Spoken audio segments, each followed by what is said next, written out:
Hello mga kapuso, 4,000 fans po ang nakisaya sa Kapuso Night sa Batangas City. Bahagi yan ng taunang Sublian Festival doon. May chika si Aubrey Carampel. Todo bigay ang Kapuso arte sa pagpapasaya sa kanilang fans sa Kapuso Night sa Batangas City Sports Coliseum.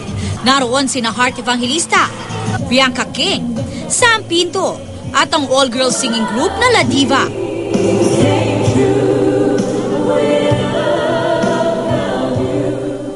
Naroon din ang finalists ng Protégé Season 1 na sina Nomer Limatog, Jensen Timnoso at Lovely Emboscado. Humataw rin ang bad boy ng dance floor na si Mark Heras. Siyempre, bida sa Kapuso Night ang fans. Si Dingdong Dantes Hinarana ang isang fan.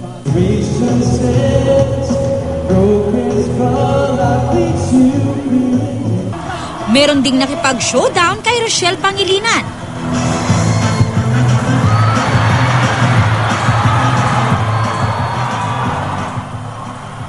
Bukod sa mga palaro, meron ding ipinamigay ng mga giveaway.